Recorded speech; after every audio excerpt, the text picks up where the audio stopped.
അപ്പോൾ പറയാറില്ല, എൻ്റെ ഇളയ മോന് ഞാനുമാണ് ഇപ്പോൾ എൻ്റെ വീട്ടിലുള്ളൂ. ഞാൻ ഡിവോഴ്സായിട്ട് 14 വർഷമായി കേട്ടോ. എൻ്റെ മക്കൾ ചെറുതായിരുന്നപ്പോൾ എൻ്റെ ഹസ്ബൻഡ് പോയതാണ്. പക്ഷേ അവരെ കൊണ്ട് എൻ്റെ വീട്ടുകാർ കൊണ്ട് ഒരു വൈകുന്നേരം വന്ന് എൻ്റെ ചേട്ടൻ കൊണ്ടുപോയിട്ട് ഒരു ബോയ്സ് ഹോം പോലെ അച്ഛന്മാരുടെ സ്ഥലത്താക്കി. പക്ഷെ എനിക്ക് അറിഞ്ഞൂടായിരുന്നു അവരെവിടെയാണ് ആക്കിയെന്ന്. അന്ന് ഞാൻ രാത്രി കുറേ അലഞ്ഞ് നടന്ന് എൻ്റെ മക്കളെ കണ്ടുപിടിക്കാൻ. അവിടെ പറഞ്ഞിരുന്നു ഞാൻ വന്നാൽ കൊടുക്കരുതെന്ന്. കാരണം എൻ്റെ ഒരു ഭാവിക്ക് വേണ്ടിയാണ്. ഞാൻ എവിടെയെങ്കിലും പോയി ജോലിയൊക്കെ എടുത്ത് നന്നാവട്ടെ. ഞാൻ വല്ല കല്യാണമൊക്കെ സെക്കൻഡ് മാരേജൊക്കെ ആലോചിച്ചായിരുന്നു. പെണ്ണ് കാണാനൊക്കെ ആൾക്കാർ വന്നിരുന്നു എൻ്റെ മമ്മി മരിക്കുന്നതിന് മുമ്പ്. പിന്നെ അതൊക്കെ നമുക്ക് ചില കാര്യങ്ങളൊക്കെ ആലോചിച്ചു അന്വേഷിച്ചൊക്കെ വന്നപ്പോൾ ശരിയല്ലെന്ന് തോന്നി. പിന്നെ നമ്മത് അങ്ങനെ നീണ്ടുപോയി. അപ്പം പിന്നെ ഇപ്പം ഞാൻ ഇപ്പോഴും ചിന്തിച്ചു തുടങ്ങിയിട്ടുണ്ട്. കാരണം ജീവിതത്തിൽ നമുക്കൊരു കൂട്ട് വേണം. നമ്മൾ ഒറ്റക്കായി പോയി നമുക്ക് ചെയ്ത് തീർക്കേണ്ട ഒരുപാട് കാര്യങ്ങൾ ചെയ്ത് തീർക്കാണ്ട് പോകാനുള്ള സ്ഥലങ്ങളുണ്ട്. 21ാമത്തെ വയസ്സിൽ കല്യാണം കഴിഞ്ഞെങ്കിലും ഹസ്ബൻഡ് ഉണ്ടെങ്കിലും അന്ന് തുടങ്ങി നമ്മൾ ഭയങ്കര ഒരു ഒറ്റപ്പെടൽ വേദന അനുഭവിക്കുന്നുണ്ട്. നമ്മളോട് മെൻ്റലി സപ്പോർട്ട് അല്ലാണ്ട് വരുമ്പോൾ എൻ്റെ വർക്ക് ബ്യൂട്ടീഷ്യനും സ്റ്റിച്ചിങ്ങും ഒക്കെ ആയിരുന്നു. അതിനുശേഷം ഞാൻ പിന്നെ പോയിട്ട് ഫാഷൻ ഡിസൈനിങ് പഠിച്ചപ്പോൾ സ്റ്റിച്ചിങ്ങിൽ ഒന്നുകൂടി ഡെവലപ്പായി. പക്ഷെ നമുക്ക് 7 കടകളോളം ഉണ്ടായിരുന്നു. പറഞ്ഞാൽ വിശ്വസിക്കോ, നമുക്ക് 7 കടകളോളം ഉണ്ടായിരുന്നു. സ്റ്റിച്ചിങ് ആയാലും ബ്യൂട്ടി പാർലറിൻ്റെ ആയാലും. പക്ഷെ നമുക്കൊന്നും മര്യാദ നടത്താനോ ഇവിടെ എത്തിക്കാനോ പറ്റിയിട്ടില്ല. ഈ പിള്ളേരെ വളർത്തുന്നതിൻ്റെ ഇടയിൽ നമുക്ക് അവരുടെ സ്കൂളിലൂടെയും പിന്നെ നമ്മുടെ കാര്യങ്ങൾ ഞാൻ എന്തെങ്കിലുമൊക്കെ ആയിട്ട് ഓരോ വർഷം പഠിച്ചുകൊണ്ടിരുന്നു. അപ്പം അങ്ങനെയൊക്കെ ആയിട്ട് നമുക്ക് നഷ്ടപ്പെട്ടു പോയൊരു ജീവിതമുണ്ട്. അത് നമുക്ക് 21ാമത്തെ വയസ്സിലേ നഷ്ടപ്പെട്ടെന്നാണ് ഞാൻ വിചാരിക്കുന്നത്. എനിക്ക് മക്കളെ വളർത്തൽ എനിക്കൊരു ഡ്യൂട്ടി ആയിരുന്നു. അത് ഞാൻ ചെയ്ത് ദൈവസന്നിധിയിൽ എനിക്കൊരു സന്തോഷം അത്രേ ഉള്ളൂ. പക്ഷേ എനിക്ക് എൻ്റെതായ ഒരു ജീവിതം ഞാൻ ജീവിച്ചില്ല എന്ന് തോന്നാറുണ്ട് പലപ്പോഴും. അപ്പം ഞാൻ വിചാരിക്കാം എനിക്കൊരു കൂട്ട് വേണം. നമ്മൾ ചിന്തിക്കുന്ന പോലെ ചിന്തിക്കും കൂടെ വരാനും എല്ലാത്തിനും ഒരു കൂട്ട് വേണമല്ലോ. അപ്പം ഞാൻ അങ്ങനെ ആലോചിക്കാറുണ്ട്. ഗൈസ്, അതിലെന്തെങ്കിലും തെറ്റുണ്ടോ? ഞാൻ താഴ്ത്തിയതേ എൻ്റെ മോൻ എനിക്കിത് നൂഡിൽസ് ഇത്ര ഞാൻ തിന്നുമെന്ന് വിചാരിക്കും. പക്ഷെ ഇതെൻ്റെ പങ്കാണ്. ഇത് മുഴുവൻ വേണമെങ്കിൽ തിന്നാ, അല്ലെങ്കിൽ പിന്നെ തിന്നാ. അതിനകത്ത് കൂടി കുറേ സ്പെഷ്യൽ സാധനങ്ങളൊക്കെ ഉണ്ട് കേട്ടോ. അതെ, നമ്മുടെ പോപ്കോൺ, അതിൽ ചീസൊക്കെ ഇട്ടിട്ടുണ്ട് അവൻ. ചീസ് ഉണ്ട്, ചില്ലി ഫ്ലേക്സ് ഉണ്ട്, കുറേ സംഭവങ്ങളൊക്കെ ഇട്ട് ചെയ്തുണ്ടാക്കിയതാണ്. നല്ല ടേസ്റ്റാണ്. അപ്പോൾ ഇതാണ് നമ്മുടെ മോർണിംഗ് ഫുഡ്. അപ്പോൾ ഇത് ഡേ ഇൻ മൈ ലൈഫ് ആണല്ലോ. അപ്പം ഇന്ന് എല്ലാ കാര്യങ്ങളും കണ്ട് നിങ്ങൾ സഹിച്ചോ. ഇങ്ങനെ നീണ്ടു പോകും വീഡിയോ കേട്ടോ. പിന്നെ എനിക്ക് കുറച്ച് ആക്സിഡൻ്റൊക്കെ ഉണ്ടായിരുന്നു ഗൈസ് എൻ്റെ ഈ ലൈഫിൻ്റെ ഇടയിൽ. കുറേ സ്ട്രഗിൾ ചെയ്താണ് ഞാൻ മക്കളെ വളർത്തിയത്. എന്നെ സപ്പോർട്ട് ചെയ്യാനോ ഒന്ന് വണ്ടിയും കൊണ്ടുവന്ന് എൻ്റെ മക്കളൊന്ന് കൊണ്ടുപോകുന്ന വയ്ക്കാനൊക്കെ വിളിക്കുമ്പോൾ എന്നോട് എൻ്റെ തന്നെ സിബ്ലിങ്സിൽ പലരും ചോദിച്ചിട്ടുണ്ട്, നീ എന്തിനാണ് 3 മക്കളെ ഉണ്ടാക്കിയത് എന്നൊക്കെ ചോദിച്ചിട്ടുണ്ട്. അതെനിക്ക് വലിയ വേദനയാണ്. ബുദ്ധിമുട്ടുകൾ വരാറുണ്ട്. സാമ്പത്തിക ബുദ്ധിമുട്ടുകളൊക്കെ വരുമ്പോൾ ഞാൻ എൻ്റെ വീട്ടിലെല്ലാം ആശ്രയിക്കാൻ പറ്റുള്ളൂ. അവർ വിളിക്കുമ്പോൾ തരും. പക്ഷേ ഞാൻ ഒരുപാട് കുത്തുവാക്കുകൾ കേട്ടിട്ടാണ് അതൊക്കെ വാങ്ങിയിരുന്നത്. പിന്നെ നമ്മൾ പുറത്തുള്ളവരോട് ചോദിച്ചാൽ നമുക്ക് അത്രയും വേദനിക്കേണ്ടി വരില്ല. പക്ഷേ വീട്ടിൽ ചോദിക്കുമ്പോൾ അങ്ങനെയാണ്. അപ്പം ജീവിതത്തിൽ നമ്മൾ അധ്വാനിക്കുന്നുണ്ട്. പക്ഷെ നമുക്ക് എവിടെയും കൂട്ടിയാൽ എത്താത്തൊരവസ്ഥ വരും. ഒരാണ് അധ്വാനിക്കുന്നതും പെണ്ണധ്വാനിക്കുന്നതും പെണ്ണൊരു കുടുംബം നോക്കുന്നതൊക്കെ പോലെ വ്യത്യാസങ്ങളുണ്ട്. പിന്നെ നമുക്ക് 10-14 വർഷം ഇപ്പോൾ ഹസ്ബൻഡ് പോയിട്ട് നമുക്ക് ശാരീരികമായിട്ട് എന്തെങ്കിലും അസുഖമോ പനിയൊക്കെ വന്നാലും അല്ലെങ്കിൽ ഒരു ചെക്കപ്പിന് പോലും നമ്മൾ ഹോസ്പിറ്റലിൽ പോകണില്ല. ഇത്രയും വർഷമായിട്ട് നമുക്കൊരു രോഗമുണ്ടോ, നമ്മളെന്തെങ്കിലുമൊക്കെ ഉണ്ടോ അസുഖം ചെക്കപ്പ്. ഓരോരുത്തർ പ്രഷർ, ഷുഗർ, കൊളസ്ട്രോള്, മറ്റേ രോഗം, തളർച്ച, അത് ഇത് അവർക്ക് നെഞ്ചിൽ മറ്റേതാണെന്നൊക്കെ എൻ്റെ വീട്ടിലൊക്കെ ഓരോരുത്തർ പറയുമ്പോഴേ അവരൊക്കെ പോയി ചെക്ക് ചെയ്തുകൊണ്ടാണ് അതൊക്കെ അറിഞ്ഞത്. നമുക്ക് നമ്മുടെ മക്കളെ വളർത്തുന്നതിൻ്റെ ഇടയിൽ രോഗം ഉണ്ടോ, ചെക്ക് ചെയ്യാനോ ബ്ലഡ് ഉണ്ടോ ഒന്നും നോക്കാൻ നേരമില്ല. നമുക്ക് ആകെ പ്രാർത്ഥന ഉള്ളൂ, പള്ളിയിൽ പോക്കുള്ളൂ. അത് നമ്മൾ ഇതുവരെയൊക്കെ നടത്തി. ഇപ്പം ഞാൻ എത്രയിലുള്ളതെന്ന് പറഞ്ഞാൽ വിശ്വസിക്കില്ല. എനിക്ക് 19 വയസ്സായി ഗൈസ്. ഞാൻ ഈ അവസ്ഥയിൽ ഇങ്ങനെ മുമ്പോട്ട് പോകണമെങ്കിൽ ദൈവത്തിൻ്റെ ഒരു കൃപ മാത്രമാണ്. ഞാനിങ്ങനെ ചിരിക്കണുണ്ടെങ്കിലും ഒരുപാട് സങ്കടങ്ങളുണ്ടില്ല എന്ന് പറയുള്ളൂ. പക്ഷെ നമുക്കതിനെ ചിരിച്ചുകൊണ്ട് മുമ്പോട്ട് പോകാൻ പറ്റുന്നുണ്ടെങ്കിൽ അത് ആ ദൈവകൃപ തന്നെയാണ്. എല്ലാത്തിലും ഉപരി മുടങ്ങാതെയുള്ളൊരു ദിവ്യകാരുണ്യം. വർഷങ്ങളായിട്ട് ഞാൻ കുർബാന മുടക്കിയിട്ടില്ല. എൻ്റെ ഇളയ മോനെ ഞാൻ മുടക്കിയിട്ടില്ല. മൂത്തവരൊക്കെ മുടങ്ങിപ്പോയി. ഞായറാഴ്ച കുർബാന പോലെ അവരിടക്കൊക്കെ മുടക്കും. പക്ഷെ ഞാൻ അവരെ വിളിച്ച് പറയണ ഒറ്റ കാര്യമുള്ളൂ, നിങ്ങൾ ആരാവുക എന്താവുക പണം ഉണ്ടാക്കുക എന്നുള്ളതൊക്കെ അപ്പുറം ദൈവത്തിന് 1ാം സ്ഥാനം കൊടുക്കുക. പള്ളിയിൽ പോവാ മുടങ്ങാണ്ട് അതേ നമുക്ക് ചെയ്യാൻ പറ്റുള്ളൂ. നമുക്ക് സ്വർഗത്തിൽ പോയി ദൈവത്തിനെ കാണാൻ പറ്റൂല. നമ്മുടെ ഭൂമിയിൽ സ്വർഗം തുറന്ന് നമ്മുടെ ഭൂമിയിൽ ദൈവം ഇറങ്ങി വരുന്ന ഒരു മണിക്കൂറുകളാണ് ദിവ്യകാരുണ്യം, കുർബാന. ആ സമയത്ത് നമ്മൾ അത് പോയി തേടിയില്ലെങ്കിൽ പിന്നെ നമ്മളിനി സ്വർഗത്തിൽ ചെന്ന് കാണുമോ, സ്വർഗത്തിൽ പോവുമോ ഒന്നും നമുക്ക് അറിഞ്ഞൂടാ. ദൈവം നമ്മളെ നോക്കി കാണുന്നത് എങ്ങനെയാണെന്ന് നമുക്ക് അറിഞ്ഞൂടാ. നമ്മുടെ പ്രവർത്തികളും ചിന്തകളും കുറേ കുറവുകളുണ്ടാവും.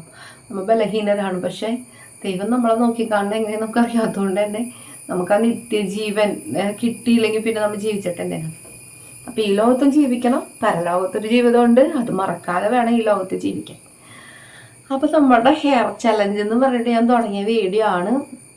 കാരണം ഞാൻ എപ്പോഴും ഇത്രയും വെച്ച് മുടി വെട്ടും ഗൈസ്. എനിക്ക് വിഷമങ്ങളൊക്കെ വരുമ്പോൾ ആരെങ്കിലും ഒറ്റയ്ക്ക് ഇരിക്കുമ്പോൾ ഒന്നും ചെയ്യാനില്ല, ആരോടും സംസാരിക്കാൻ. എനിക്ക് വേൾഡിൽ അങ്ങനെ ഫ്രണ്ട്സ് ഇല്ല. 1 or 2 പേര് വിരലിൽ എണ്ണാവുന്നവരോടാണ് ഞാനിപ്പോൾ സംസാരിക്കാറുള്ളൂ. വല്ല കാലത്തൊക്കെ അവർക്ക് നമ്മളെ കേട്ടിരിക്കാൻ ബോറടി ഉണ്ടാവും. എന്നാലും നമ്മുടെ വിഷമങ്ങൾ പറയും. നമ്മൾ കൂടുതലും നമ്മളെ മനുഷ്യരെ ആശ്രയിക്കാതിരിക്കണം നല്ലതെന്ന് എൻ്റെ അനുഭവം എനിക്ക് തോന്നിച്ചിട്ടുണ്ട്. പക്ഷെ ആ സമയങ്ങളിലൊക്കെ ഞാൻ എൻ്റെ തന്നെ മുടിയൊക്കെ ഇങ്ങനെ ഏരിയൊക്കെ ഇരിക്കുമ്പോൾ തുമ്പ് വെട്ടാന്ന് വിചാരിച്ച് വെട്ടി നല്ലോണം വെട്ടിക്കളി. ഇപ്പം ഞാൻ വീണ്ടും ഈ കഴിഞ്ഞ എൻ്റെ ഫോട്ടോയിലൊക്കെ നിങ്ങൾക്ക് കാണാൻ ഇത്ര മുടി ഉണ്ടായിരുന്നുള്ളൂ. ഇപ്പം എൻ്റെ മുടി കുറച്ചും കൂടി വളർന്നിട്ടുണ്ട് ഗൈസ്. അതിൻ്റെ രഹസ്യം എൻ്റെ എണ്ണയും നീലാമരിയും പിന്നെ എൻ്റെ എണ്ണയും ആണ്. അപ്പം നിങ്ങൾക്കും ഞാൻ ആ എണ്ണ സജസ്റ്റ് ചെയ്യുന്നുണ്ട്. ഞാൻ കഴിക്കാനുള്ള ഫുഡ് ആറിയിട്ടില്ല, അത് അവിടെ വെക്കട്ടെ കേട്ടോ. എൻ്റെ ഒരു കുഞ്ഞു മുറിയിൽ വെച്ചാണ് ഞാൻ ഈ വീഡിയോ ഒക്കെ ചെയ്യുന്നത്. മുടി കെട്ടി വെച്ചതായിരുന്നു, രാവിലെ അഴിച്ച് പിന്നെ വീണ്ടും രാത്രിയിൽ ഞാൻ ഇവിടെ അറ്റം വരെ പിന്നെ ഇങ്ങനെ തുമ്പൊരു പൂച്ചൂട്ടിയായിട്ട് ഞാൻ ബുഷിട്ട് വെച്ചേക്കിരുന്നു. എന്നിട്ട് അത് അഴിച്ച് രാവിലെ ഒന്നും കൂടി കോമ്പ് ചെയ്യും. കുരിശ് വരച്ച് കഴിഞ്ഞിട്ട് ആദ്യം സെക്കൻഡ് ചെയ്യുന്നത് മുടി അഴിച്ച് വീണ്ടും കോമ്പ് ചെയ്തിട്ട് വീണ്ടും ഞാൻ കെട്ടി. അപ്പം ഇത്രയും മുടിപ്പം എനിക്ക് വളർന്നു കേട്ടോ, കാണാൻ പറ്റണ്ട. എൻ്റെ മുടിയുടെ സീക്രട്ട് ഞാൻ പറഞ്ഞില്ല, എൻ്റെ ഓയിലാണ്. എൻ്റെ ഹസ്ബൻഡ് പോയ സമയത്ത് എന്നോടൊരു വാക്ക് പറഞ്ഞത് എന്നെ എന്നും എൻ്റെ ഹസ്ബൻഡ് കേട്ടാലും ഞാൻ പറയും, ആ വാക്ക് ഞാൻ എന്നും ഓർമ്മിച്ച് വെക്കും. എന്നോട് പറയും, നിൻ്റെ മുടിയെല്ലാം കൊഴിഞ്ഞ് നീ മൊട്ടയിച്ചായി പോടി, നിൻ്റെ മുടിയെല്ലാം കൊഴിഞ്ഞ് നീ മൊട്ടയിച്ചായി പോടി, നിനക്ക് ക്യാൻസർ വരും എന്നൊക്കെ പറഞ്ഞിട്ടാണ് എൻ്റെ ഹസ്ബൻഡ് പോയത്.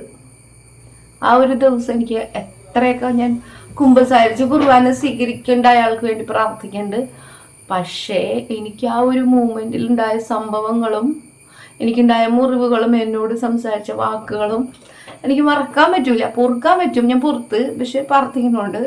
പക്ഷെ എനിക്ക് മറക്കാൻ പറ്റൂല ഗൈസ്. എന്നോട് എന്ത് ചെയ്തിട്ടാണ് നമ്മളോട് അങ്ങനെ ഇട്ടിട്ട് പോകണം. നമ്മുടെ മക്കളൊക്കെ ഉണ്ട്. ഒരു ദേഷ്യം വരുമ്പോൾ നമ്മൾ ഈ വെള്ളം അടിക്കുന്ന ഒരാൾ മറ്റേ നാവിൻ്റെ അടിയിൽ വെക്കണ സാധനം എന്തിട്ടാണ്, ഡ്രിങ്ക്സിനോടൊപ്പം ഹാൻഡ്സും കൂടി ഉപയോഗിക്കുമ്പോൾ ഓവർ കിക്കാവും, വെളിവുണ്ടാവില്ല ഗൈസ്. അപ്പോൾ എന്തൊക്കെയാണ് പറയണേന്ന് ഓർമ്മയുണ്ടാവില്ല, ചിലപ്പോൾ ഇന്നും ഓർമ്മയുണ്ടാവില്ല. പലതവണ പറഞ്ഞിട്ടുണ്ട് അത് അവരുടെ ആരോഗ്യത്തിന് ബാധിക്കും എന്നൊക്കെ, കേട്ടില്ല. ഒരു ജീവിതം കളഞ്ഞു വിളിക്കുമ്പോൾ അറിയണില്ല. അപ്പം ഞാൻ അന്ന് തീരുമാനിച്ചു എൻ്റെ മുടി പോകും എന്നൊക്കെ ഇങ്ങനെ പറഞ്ഞുകൊണ്ട് നമുക്ക് മുറിവാണ്. അതുപോലെ തന്നെ ഞാൻ ടെൻഷനായിരുന്നു 2 വർഷത്തോളം. എൻ്റെ മുടിയൊക്കെ പോകാനെന്നുണ്ട്. നമ്മൾ ടെൻഷൻ അടിച്ചാൽ ഓട്ടോമാറ്റിക്കലി നമ്മുടെ മുടി പോകും. അപ്പോൾ എൻ്റെ മമ്മി ചെറുതിലെ എവിടെയെങ്കിലും ഓരോന്നും ഉണ്ടാക്കുന്ന ആണല്ലോ, ലേഹ്യങ്ങൾ ഉണ്ടാക്കും, മരുന്നുകൾ ഉണ്ടാക്കും, എണ്ണകൾ ഉണ്ടാക്കും. മമ്മി ഇങ്ങനെ ഓരോന്നും ഉണ്ടാക്കിക്കൊണ്ടിരിക്കും. അപ്പോൾ മമ്മിയുടെ കൂട്ടുകൾ എനിക്കറിയാം.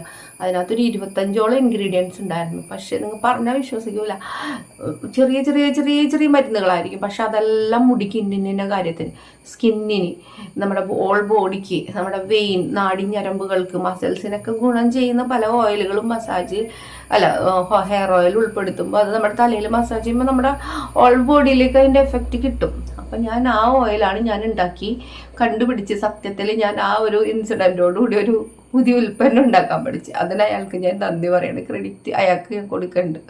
അയാൾ കാരണമാണ് എനിക്കത് ഉണ്ടാക്കാനും കണ്ടുപിടിക്കാനും പറ്റിയത്. അപ്പോൾ ആ ഓയിൽ എൻ്റെ കയ്യിലുണ്ട്. ഒരുപാട് ഉണ്ടാക്കാൻ പറ്റൂല, നല്ല മുതൽ മുടക്കുണ്ട്. സാധാരണ എണ്ണയൊക്കെ വിൽക്കുന്ന ആൾക്കാർ ഒരു 10, 16, 15 ഇൻഗ്രീഡിയൻസ് ഇട്ട് ഉണ്ടാക്കണം ഞാൻ കണ്ടിട്ടുണ്ട്. പക്ഷേ എൻ്റെ മക്കളടക്കം ഞാനും കൂടി ഇരുന്ന് ഈ സീക്രട്ട് എനിക്ക് മാത്രമേ അറിയുള്ളൂ, എൻ്റെ മക്കൾക്ക് പോലും അറിയൂല. കാരണം അത്രയും ഇൻഗ്രീഡിയൻസ് ഒപ്പിച്ചിട്ട് വേണം അത് ഉണ്ടാക്കാൻ.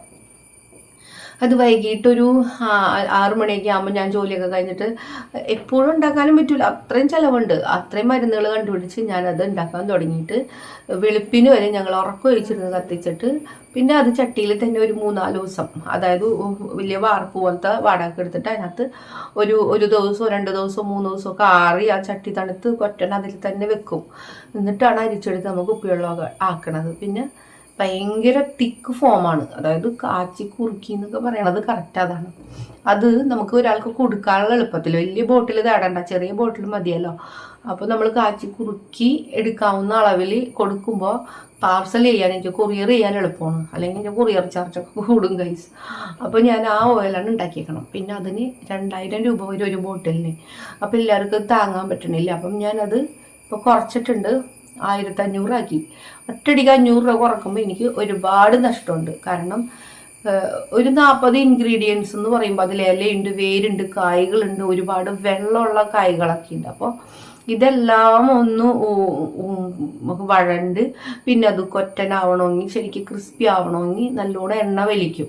നമ്മളൊരു വലിയ വാർപ്പിലേക്ക് ഒരു 40 കിലോ 50 കിലോ എണ്ണ ഇട്ടാൽ ചിലപ്പോൾ 10 കിലോ ആയിട്ട് അത് ചുരുങ്ങും, അല്ലെങ്കിൽ 20 15 ഒക്കെ ആയിട്ട് ചുരുങ്ങും. അപ്പം നിങ്ങൾ എണ്ണയുടെ വില കൂട്ടി നോക്കിയേ. എനിക്ക് വെറുതെ എണ്ണ കിട്ടുകയാണെങ്കിൽ ഞാൻ ഈ മരുന്ന് ഇട്ട് അവർക്ക് ഫ്രീ കൊടുക്കും. പക്ഷേ ഓയിൽ വെളിച്ചെണ്ണയുടെ വില ഇപ്പം നിങ്ങൾക്ക് അറിയാമല്ലോ. ഞാനിവിടെ എണ്ണ ആട്ടുന്ന ഒരു സ്ഥലമുണ്ട്.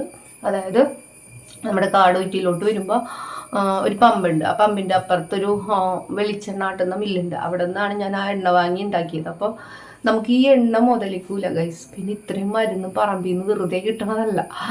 ഒരു 10-18ഓളം മരുന്ന് പറമ്പിൽ നിന്ന് പറിക്കണതാണ്. ബാക്കിയെല്ലാം ഞാൻ എറണാകുളത്ത് വൈദ്യശാലയിൽ പോയിട്ട്, ഒരു വൈദ്യരുടെ റെസിപ്പി ഉണ്ട് എനിക്ക്. ആ വൈദ്യശാലയിൽ പോയിട്ട്, ഇവിടുത്തെ വൈദ്യശാലയിൽ പോലും അത് കിട്ടൂല, നമ്മുടെ ചാലക്കുടി പോലും. ഞാൻ എറണാകുളത്ത് പോയിട്ടാണ് അവിടെ നിന്ന് ഓരോ വേരുകളും ഓരോ മുള്ളുകളുള്ള കായ്കളും അതും ഇതുമൊക്കെ വാങ്ങിയിട്ട് ഞാൻ അതും കൂടി ഇതിലിട്ടിട്ടാണ് ഉണ്ടാക്കണം. അപ്പോൾ നിങ്ങൾക്ക് ആ എണ്ണയുടെ വില പറഞ്ഞാൽ മനസ്സിലാവില്ല, പക്ഷെ ഉപയോഗിച്ചാൽ മനസ്സിലാവും ഏത് വയസ്സിലും മുടി വളരും എന്നുള്ളത്. നിങ്ങൾ കുറച്ചാൾ ഉപയോഗിച്ച് കഴിയുമ്പോൾ നിങ്ങളിങ്ങനെ ഓരോ പാട്ടിങ് എടുത്ത് നോക്കുമ്പോൾ പുതിയ മുടികളിങ്ങനെ നിൽക്കണം നിങ്ങൾക്ക് കാണാൻ പറ്റും ഗൈസ്. ഇത് ഞാൻ ഉറപ്പ് തന്നെ പറയാം, എൻ്റെ ലൈഫാണ് ഉറപ്പ്. കാരണം പുള്ളി പോയപ്പോൾ എനിക്കും വായിച്ചേ എൻ്റെ മുടി പോകും എന്നല്ലേ പറഞ്ഞത്. അപ്പം ഞാൻ ജീവിച്ചിരിക്കണുണ്ടെങ്കിൽ എൻ്റെ മുടി പോയോ ഇല്ലയോ എന്ന് അയാളൊന്ന് കാണിക്കണം എന്നുണ്ടായിരുന്നു. പക്ഷേ എൻ്റെ മോൻ അവിടെ നിൽക്കാൻ പോയപ്പോൾ ഞാൻ അവനൊരെണ്ണ കൊടുത്തു വിട്ടിട്ടുണ്ട്. എൻ്റെ മോനെ കൊണ്ട് ഞാൻ അവരോട് സംസാരിപ്പിക്കാറുണ്ട്, പോകാറും വരാറുണ്ട്. ഇവിടെയും വരും അവിടെയും പോകും പിള്ളേര്. അപ്പം ഞാൻ എണ്ണ കൊടുത്തുവിട്ടിട്ട് ആ എണ്ണ എടുത്ത് ഉപയോഗിച്ചായിരുന്നു. എന്നിട്ട് എൻ്റെ മകനോട് പറഞ്ഞായിരുന്നു അയാളുടെ മുടി വളർന്നു. എനിക്ക് അതിനേക്കാളും വലിയ സർട്ടിഫിക്കറ്റ് വേണ്ട. എനിക്ക് അയാളോട് വിരോധം ഉറപ്പൊന്നുമില്ല. പക്ഷേ എന്നോട് ചെയ്ത ദ്രോഹങ്ങൾ അയാൾ ആലോചിച്ച് കഴിഞ്ഞാൽ, മരിക്കണേന് മുമ്പ് അനുതപിച്ച് കഴിഞ്ഞാൽ അയാൾക്ക് തന്നെയാണ് അതിൻ്റെ പുണ്യം. അപ്പോൾ എനിക്കിപ്പോൾ എന്നെ വിളിച്ചിരുന്ന പേരുകളോ മക്കളോട് എന്നെക്കുറിച്ച് സംസാരിക്കുമ്പോൾ പറയുന്ന നമ്മളാ അഭിസംബോധന ചെയ്യുന്ന വാക്കുകളൊക്കെ ഒരുമാതിരിയായിരുന്നു. പക്ഷേ ആ എണ്ണ ഉപയോഗിച്ചിട്ട് എൻ്റെ മോനോട് പറഞ്ഞ റിസൾട്ട് അതെനിക്ക് കേട്ടപ്പോൾ ഒരു സന്തോഷം തോന്നി. എന്തായാലും എൻ്റെ മുടിയൊക്കെ കൊഴിഞ്ഞു പോകും, മുട്ടയിച്ചാവെന്ന് പറഞ്ഞു പോയിട്ടും ദൈവം സഹായിച്ച് ഇങ്ങനെ ഇരിക്കാൻ എനിക്ക് തന്ന കൃപയ്ക്ക് ഞാൻ ദൈവത്തിന് നന്ദി പറയുന്നുണ്ട്. അപ്പോൾ ഏതൊരു വെല്ലുവിളിയോ പകരം വീട്ടലോ ഒന്നും അല്ല എൻ്റെ ബാക്കി ജീവിതം. ജീവിച്ച് തീർക്കണമല്ലോ. ദൈവം തന്ന ജീവിതം ആത്മഹത്യ ചെയ്യാനൊന്നും പറ്റൂലല്ലോ. അതൊരു പാപമല്ലായിരുന്നെങ്കിൽ പണ്ടേ ഞാൻ ആത്മഹത്യ ചെയ്താൽ.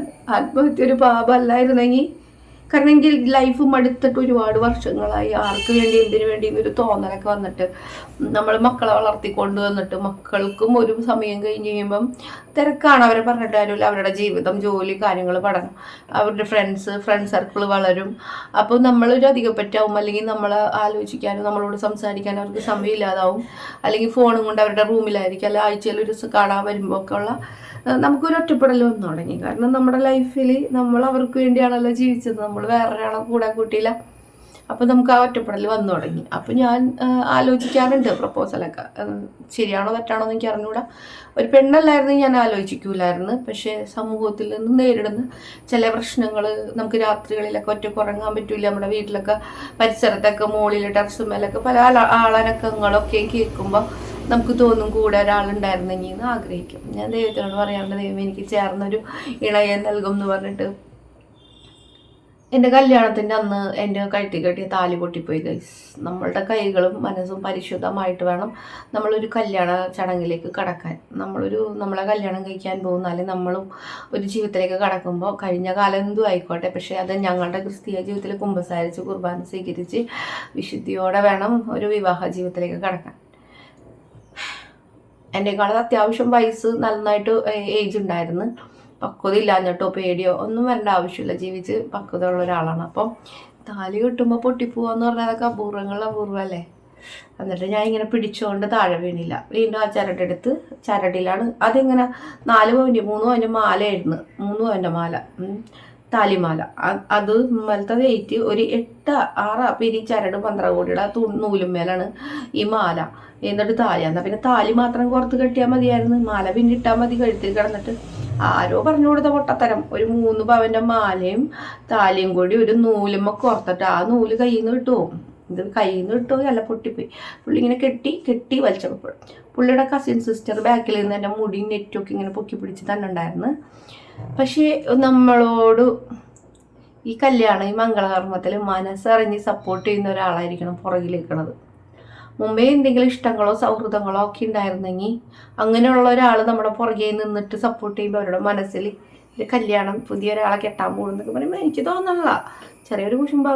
ഞാൻ തുറന്നു പറയും ഗൈസ്, എൻ്റെ ജീവിതത്തിൽ ഭയങ്കര ഒരു മുള്ളായിരുന്നു ആ പുറകിൽ നിന്ന ആള്. കുറേ വേദനകൾ ഉണ്ടാക്കിയിട്ടുണ്ട്.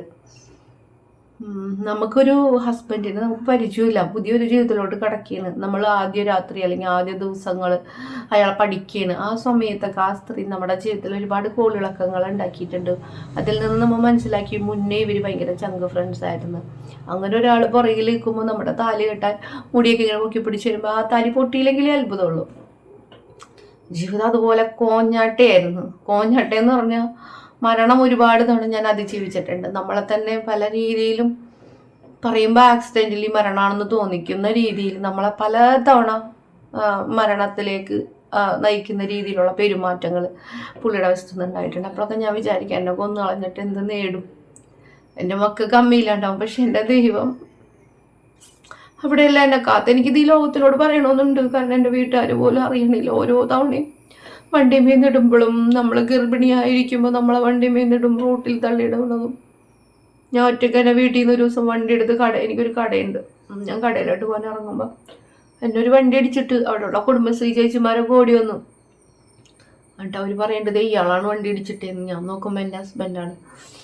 അത് അവർക്കറിഞ്ഞൂടെ എൻ്റെ ഹസ്ബൻഡാണെന്ന്. ഞാൻ അവിടെ പറഞ്ഞ അയാൾ എല്ലാവരും കൂടി എടുത്തിട്ടടിക്കും. അങ്ങനെ ഒരുപാട് അനുഭവം. സ്റ്റെയർ കേസുമേന്ന് ചെരുപ്പ് കൊണ്ട് അടിച്ചടിച്ചടിച്ചടിച്ച് താഴോട്ട് ഇറക്കുമ്പോൾ നമ്മളിങ്ങനെ ആഞ്ഞ് പിന്നെ അങ്ങോട്ട് ആയാൻ സ്ഥലമില്ല, ബാക്കിലോട്ട് തലടിച്ച് താഴോട്ട് വീഴും സ്റ്റെയർ കേസുമേന്ന്. അപ്പം നമുക്ക് VKCയുടെ ചെരുപ്പായിരുന്നു എൻ്റെ മോൻ്റെ. എൻ്റെ കൈമ മുഴുവനും VKCയുടെ പാടായിരുന്നു. അങ്ങനെ ഒരുപാട് അനുഭവങ്ങൾ. വെള്ളമടിച്ച് കൂട്ടുകാരുടെയൊക്കെ കൂടെ പോയാൽ പിന്നെ രാത്രി ഞാൻ വണ്ടി എടുത്തിട്ട് പോയി ഓരോ വീടുകളിൽ അന്വേഷിച്ചിട്ട് വണ്ടിമ്മ വെച്ച് കൊണ്ടുവരണം. മറ്റുള്ള പല ബന്ധങ്ങളിലും നമ്മൾ കണ്ടു വിളിച്ചുകൊണ്ടിരേണ്ട അവസ്ഥകൾ ഉണ്ടായിട്ടുണ്ട്. അതുപോലെ ഞാനൊരു വർക്ക് ഒരാളോട് ചോദിക്കാൻ സംസാരിച്ചുകൊണ്ടിരിക്കുമ്പോൾ ഞാൻ അവരുടെ മുഖത്തോട്ട് നോക്കുമ്പോൾ അവർ ഇയാൾ നോക്കണ്ടാവും. അപ്പം ഇയാളിങ്ങനെ കണ്ണടച്ച് കാണിക്കും കൊടുക്കേണ്ട വർക്ക്. അപ്പം നമുക്ക് സ്വന്തം കുടുംബത്തിലോട്ടൊരു വർക്ക് കിട്ടണത്, അപ്പം നമ്മുടെ ഫീൽഡിലുള്ള പലരുമായിട്ടും കണക്ഷൻ ഉണ്ടാവും. അപ്പോൾ ആ വർക്ക് അവർക്ക് വിളിച്ചു കൊടുക്കാമല്ലോ. അങ്ങനെ പിന്നീട് ആ കഥകളും ഞാൻ അറിഞ്ഞിട്ടുണ്ട്. എൻ്റെ സെയിം ഫീൽഡിലുള്ള, ഞാൻ ബ്യൂട്ടീഷ്യൻ കോഴ്സ് പഠിപ്പിച്ച പെൺപിള്ളേരുമായിട്ടുള്ള കമ്പനികളൊക്കെ. എന്നാലും നമ്മൾക്ക് മക്കളുടെ അപ്പനല്ലേ, നമ്മളെ താലി കെട്ടിയവനല്ലേ. ക്രിസ്തീയ ജീവിതത്തിൽ ദൈവം യോജിപ്പിച്ചത് മനുഷ്യൻ വേർപെടുത്തരുതെന്ന് പറയുമ്പോൾ നമ്മളതെല്ലാം സഹിച്ച് നിന്ന് ദാരിദ്ര്യത്തിൻ്റെ അങ്ങേറ്റം വരെ എത്തിയിട്ടുണ്ട്. എനിക്ക് സ്വന്തം സ്ഥാപനം തന്ന്, വീട്ടിൽ നിന്ന് സ്ത്രീധനം തന്ന് കെട്ടിച്ച് വിട്ട് നമ്മളെ വീട് മേടിക്കാൻ നമ്മുടെ സ്വർണ്ണം എടുത്ത് സഹായിച്ചൊരു വീട് മേടിച്ച് ഞങ്ങൾ കല്യാണം കഴിഞ്ഞപ്പോൾ തന്നെ 2 വർഷത്തിനുള്ളിൽ. പക്ഷെ ആ വീട് വെറും 1,10,000 രൂപക്ക് അത്ര സ്ഥലം മതിൽക്കെട്ടുള്ള വീട് ഇതൊക്കെ വിറ്റ് കളഞ്ഞു. കല്യാണത്തിന് മുമ്പ് വഴി വിട്ട് നടക്കുമ്പോൾ ഉണ്ടാവുന്ന കടങ്ങളും ബാധ്യതകളും ഉണ്ടല്ലോ, അത് തീർക്കാൻ. അപ്പോൾ ജീവിതം അവിടെ നിന്ന് തുടങ്ങി ഞാൻ വാടക വീട്ടിലായതാണ്. 2000 കല്യാണമായിരുന്നു. 2002 2003 ആയപ്പോഴേക്കും ഞാൻ വാടക വീട്ടിലോട്ട് മാറി. ഇപ്പം 2026 ആയപ്പോഴും ഞാൻ വാടക വീട്ടിലാണ്. അതിൻ്റെ ഇടയിൽ ഞാൻ വാടക വീട്ടിലായിരിക്കാണ്ട് എനിക്ക് നല്ലൊരു വീട് കിട്ടിയാൽ, എൻ്റെ അമ്മ നല്ലൊരു ഫാമിലിയിലാണ് ഞാൻ ജനിച്ചത്. എൻ്റെ അമ്മ 5 മക്കൾക്കും 5 ആധാരം ഉണ്ടാക്കി വെച്ച്. പക്ഷേ ഈ 5 ആധാരവും എഴുതി കൊടുക്കാൻ പറ്റിയില്ല. അതിനും എൻ്റെ മമ്മിക്ക് സ്ട്രോക്ക് വന്നു. സ്ട്രോക്ക് വരാനുള്ള മെയിൻ കാരണം ഇയാൾ എന്നെ വീട്ടിൽ നിന്ന് ഒരു ദിവസം പോയിട്ട് വരെ തിരിച്ചു വന്നില്ല. അപ്പം ആ സ്ട്രോക്കിലാണ് എൻ്റെ മമ്മിക്ക് സ്ട്രോക്ക് വന്നത്. പ്രഷർ കൂടി സ്ട്രോക്ക് വന്ന്. അപ്പം എൻ്റെ മമ്മിയും എനിക്ക് നഷ്ടമായി ഈ മനുഷ്യൻ കാരണം. എനിക്ക് ഒരിക്കലും പൊറുക്കാൻ പറ്റാത്തൊരു കാര്യങ്ങൾ അയാൾ ചെയ്തിട്ടുണ്ടെങ്കിലും ഞാൻ നന്നായിട്ട് അയാളോട് സ്നേഹത്തോടെ ദൈവത്തിൻ്റെ മുമ്പിൽ അയാൾക്ക് വേണ്ടി പ്രാർത്ഥിക്കാനുണ്ട്. പക്ഷെ ഒരു പകരം വീട്ടിലോ അയാളുടെ നാശം കാണാനൊന്നും ഞാൻ ആഗ്രഹിക്കണില്ല. എന്നെ ഏൽപ്പിച്ച ആത്മാവാണല്ലോ, ദൈവം എന്നെ ഏൽപ്പിച്ച ആത്മാവാണ്. അപ്പം ഞാൻ ആ ആത്മാവിന് വേണ്ടി ഞാൻ പ്രാർത്ഥിക്കുന്നുണ്ട്. പക്ഷേ ഞാൻ ഈ പറയുന്ന കാര്യങ്ങൾ യൂട്യൂബിൽ എന്നും കിടക്കണം. അയാൾ എന്തെങ്കിലും ഇത് കണ്ട് അയാൾ ഇത് ഓർത്ത് പശ്ചാത്തപിക്കണം. നമ്മളോട് ചെയ്ത ദ്രോഹങ്ങൾ. ഓരോ വീടുകളിലും വഴക്കുകളുണ്ട്. പക്ഷേ തെറ്റ് വേറെ മോശം സ്ഥലത്ത് പോകണ്ടാവും അവർ. പക്ഷെ ഭാര്യനെയും മക്കളെ സമൂഹത്തിൽ ഒറ്റപ്പെടുത്തിയിട്ട് പോകുന്ന ഭർത്താക്കന്മാരെ അറിയണില്ല അതൊന്നും. പക്ഷെ ഞാൻ ആ കുഞ്ഞു മക്കളെ വളർത്തി ഇത്ര ആക്കി അവർ ജോലിക്കാരായി കഴിഞ്ഞപ്പം ഓരോന്ന് പറഞ്ഞു. അവർക്ക് അന്നും സംസാരിക്കാൻ അവസരം കൊടുത്തോണ്ട് അവർക്ക് അപ്പനോട് സ്നേഹം ഉണ്ടാവുമല്ലോ. ഞാൻ പറഞ്ഞിട്ടുമുണ്ട്, ഞങ്ങൾ തമ്മിലുള്ള വഴക്കിൻ്റെ പേരിൽ നിങ്ങൾ ഇതാവരുതെന്ന്. അപ്പം അവരെല്ലാം സോപ്പിട്ട് ചാക്കിട്ട് അങ്ങോട്ട് കൊണ്ടുപോകും. അപ്പം മൂത്തമ്മമാർ അവിടെ പോയി നിൽക്കേണ്ടത് അവരുടെ ഇഷ്ടത്തിനാണ്. എന്നാലും ചിന്തിക്കുന്നില്ല ആരും. ഞാൻ ഇത്രയും വളർത്തി, ഞാൻ മക്കളുണ്ടെന്ന് വിചാരിച്ചാണ് കല്യാണം കഴിക്കാതിരുന്ന ആൺപിള്ളേരല്ലേ. പിന്നെ നമുക്ക് അപകടങ്ങൾ ഒരുപാടുണ്ടായി. അപകടങ്ങളിൽപ്പെട്ട് നമുക്ക് കിടക്കുമ്പോഴും വീട്ടിലെ ചിലവും മക്കളെ നോക്കലും കുക്കിങ്ങും. പിന്നെ മൂത്ത മോനെ എന്നെ അത്യാവശ്യം സപ്പോർട്ട് ചെയ്യുമായിരുന്നു. അതുകൊണ്ട് അവനെ ഞാൻ കുക്കിങ്ങൊക്കെ പഠിപ്പിച്ചിരുന്നതുകൊണ്ടും അവൻ ചെയ്യും. അപ്പോഴും എനിക്ക് ഒരുപാട് നഷ്ടങ്ങൾ എൻ്റെ ആരോഗ്യപരമായി വന്നിട്ടുണ്ട്. അതൊക്കെ ഒന്നും ഒരു പല്ല് കംപ്ലൈൻ്റ് ആകുമ്പോൾ പോയി ഒന്ന് ചികിത്സിച്ചിരുന്നെങ്കിൽ നമുക്ക് അത് റെഡിയാക്കി എടുക്കാം. പക്ഷെ മക്കളെ ഓർത്ത് ഞാൻ എൻ്റെ സൗന്ദര്യത്തിന് വേണ്ടിയോ ആരോഗ്യത്തിന് വേണ്ടിയോ സമയം കളയാൻ നിന്നില്ല. മക്കളെ വളർത്തണം ആ ഓട്ടായിരുന്നു. അപ്പോൾ പല്ലിന് കംപ്ലൈൻറ്റുകളായി, പല്ല് പോയി, അങ്ങനെ നമുക്ക് തിരിച്ചു കിട്ടാത്ത സാധനങ്ങളാണ് പല്ലൊക്കെ. വെപ്പിക്കാൻ പറ്റും, പക്ഷെ അതിനും സമയവും പണമൊക്കെ വേണം. അപ്പം ഞാൻ ഈ ജീവിതത്തിൽ ഇവിടം വരെ എൻ്റെ മക്കൾക്ക് വേണ്ടിയാണ് ജീവിച്ചത്. പറയുമ്പോൾ എൻ്റെ മക്കൾക്ക് അത് മനസ്സിലാവുമെന്ന് എനിക്ക് അറിഞ്ഞുകൂടാ. ഏറ്റവും നല്ലത് അവർക്ക് കൊടുക്കണമെന്ന് ആഗ്രഹിച്ചിട്ട് ഞാൻ അതിനു വേണ്ടി കാത്തുവച്ചിട്ടുണ്ട്. പക്ഷെ ഇപ്പം കുറച്ച് നാളായി മക്കൾ മുതിർന്നപ്പോൾ എനിക്ക് തോന്നി എനിക്ക് എൻ്റെ വീഡിയോ പോലെ എടുക്കാറില്ല. കുറേ നാളായിട്ട് നിങ്ങൾക്കറിയാം യൂട്യൂബിൽ മര്യാദക്ക് വീഡിയോ പോലെ ഞാൻ ഇടാറില്ല. പക്ഷേ ഇപ്പം എനിക്ക് എൻ്റെ ജീവിതം തിരിച്ചു പിടിക്കണം എന്ന് എനിക്കൊരു തോന്നൽ. ദൈവം നമുക്ക് തരുന്നിടത്തോളം ആയുസ്സുണ്ട്, അത് ജീവിച്ച് തീർക്കണം, സന്തോഷമായിട്ടിരിക്കണം. അപ്പം അതിനു വേണ്ടി തന്നെ ഞാൻ മുന്നോട്ട് ഇറങ്ങിയാണ്. ഞാൻ തിരിച്ചൊരു കേസ് കൊടുക്കാനോ എനിക്ക് നഷ്ടപരിഹാരത്തിനോ എനിക്ക് ചെലവിന് തരണമെന്ന് പറഞ്ഞിട്ട് കേസിനോ ഞാൻ പോയിട്ടില്ല. ആലോചിച്ചിട്ടുണ്ട് പലപ്പോഴും. എൻ്റെ അപ്പം മരിക്കണേൻ്റെ 2 ദിവസം മുമ്പ് എന്നെ വിളിച്ച്, മോനെ നീ എങ്ങനെ ജീവിക്കും, നിനക്ക് അയാൾ ചെലവിനും തന്നില്ല, എനിക്ക് ആ കേസ് റീഓപ്പൺ ചെയ്യണം, എനിക്ക് വക്കീലിനെ കാണണം, എനിക്ക് എൻ്റെ ഹസ്ബൻഡിനെ കാണണമെന്നൊക്കെ പറഞ്ഞു. പക്ഷെ പുള്ളി 2 ദിവസം കഴിഞ്ഞ് മരിച്ച്. അന്നോ എൻ്റെ വീട്ടുകാരും എനിക്ക് മാസം ചെലവിന് തന്നില്ല അയാൾ. അവൾ ജീവിക്കണുണ്ടോ, കരിയുണ്ടോ, വീട്ടിൽ സാധനങ്ങളുണ്ടോ, വാടകക്കാണ്.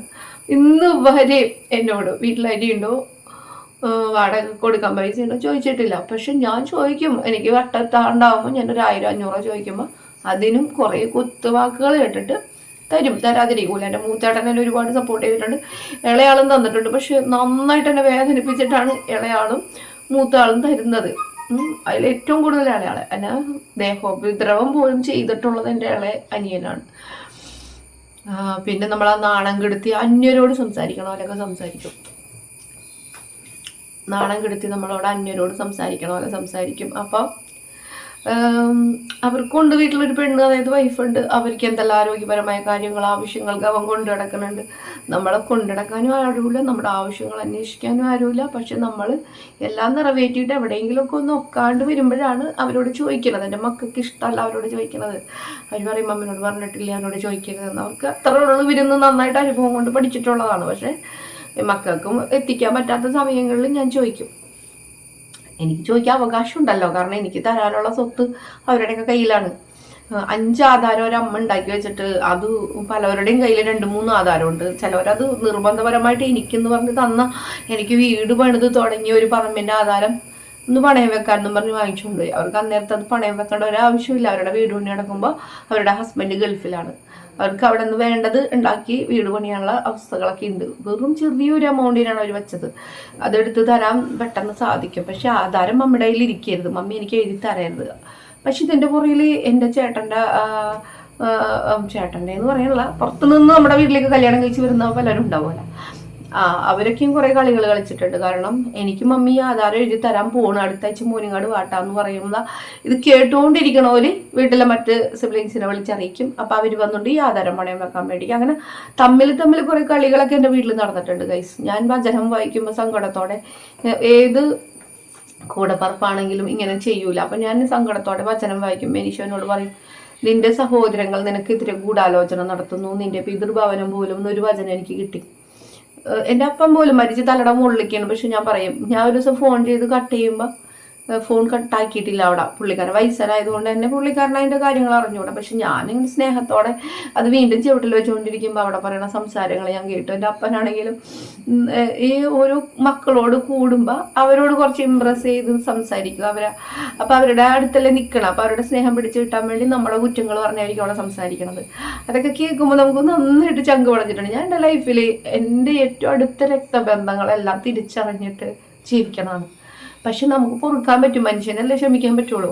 ദൈവസന്നിധിയിൽ മുടങ്ങാണ്ടുള്ള ദിവ്യബലിയിൽ ഞാൻ അവർക്ക് വേണ്ടി പ്രാർത്ഥിക്കും. അപ്പനായാലും അമ്മയായാലും സഹോദരങ്ങളായാലും മക്കളായാലും ഭർത്താവായാലും നമ്മളോട് ചെയ്തതും വേദനിപ്പിച്ചതുമായ കാര്യങ്ങളൊന്നും ഒരിക്കലും നമ്മുടെ മനസ്സിൽ നിന്ന് പോകില്ല, നമുക്ക് മറക്കാൻ പറ്റൂല. ആ മുറിവുകൾ എന്നും കരിയാണ്ട് അവിടെ ഇരിക്കും അല്ലേ.